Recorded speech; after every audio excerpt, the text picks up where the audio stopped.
G'day. Can you tell me a little bit about what exactly you've been doing today? We have been visiting polling booths throughout the area, mostly in the Rockingham area, Secret Harbour, Port Kennedy, also in East Metropolitan, my stamping ground, Serpentine, working up through Gosnells, and here we are in Cannington. So, how's the reception been to the party today? How do you think the voting is going? Well, generally positive. I think we're going to do better than we had predicted, but we'll wait and see. The final judge, of course, is going to be the people. So, you have candidates in both houses of Parliament. What are you hoping to achieve?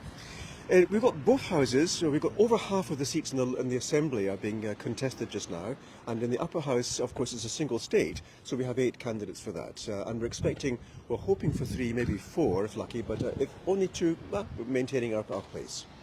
So, to people who may not be familiar with the Legalise Cannabis Party, can you explain to me about what exactly you stand for in regards to legalising cannabis medically, recreationally?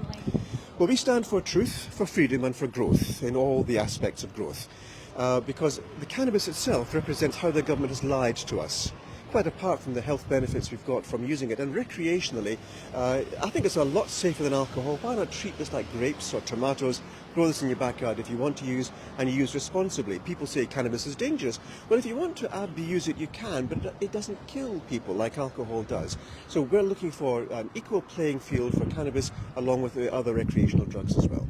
Are you hoping, if cannabis was legalised, would there be in place restrictions like with alcohol and cigarettes? Oh, absolutely. We don't want to allow growing grains to come into contact with cannabis if at all possible, at least in the recreational form. Medically, that's a different matter altogether. And there has to be some form of management of this. And what we want is for cannabis to be treated fairly, like alcohol, like tobacco, like, in fact, other prescribed medications. How would you prevent under 18s from accessing cannabis if it was legalised?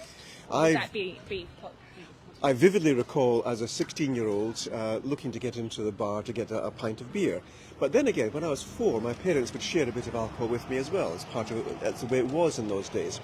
We would anticipate that cannabis would be treated just the same as any other mind-altering substance like alcohol, and it could even be issued through places like bars, registered and licensed through bars. But this is yet to be worked out.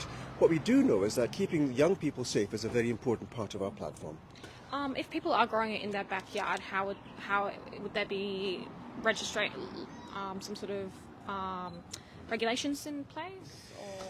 Well, there's no regulations or registrations for growing grapes. You can make wine from grapes as well, so I don't see the point in that. Yeah. Can you tell me a little bit about how this election will be important for your party?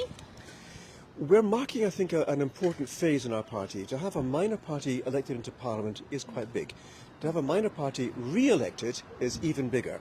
And what I'm hoping to do is to use this as a platform for expanding into the much wider field, because it's not a single issue party at all.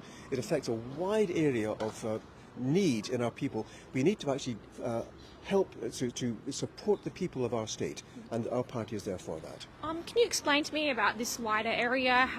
What other issues your party is involved in or platforms on? Well, at a federal level, we'd look for changing the taxation laws. So there's very much fairer distribution of taxes that would allow people who don't have much money to have more in their pocket, and the richer to pay their fair share. That would be, I think, an important thing.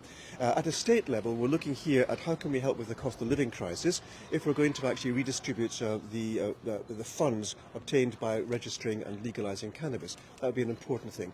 Building hospitals, we could do that. But we're also looking here at the housing crisis.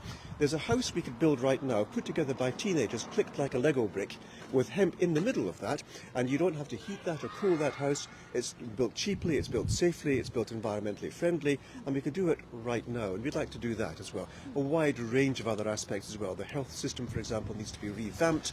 We'd look at here treating the underlying cause of illness and not treating the multiple things which happen as a result of that.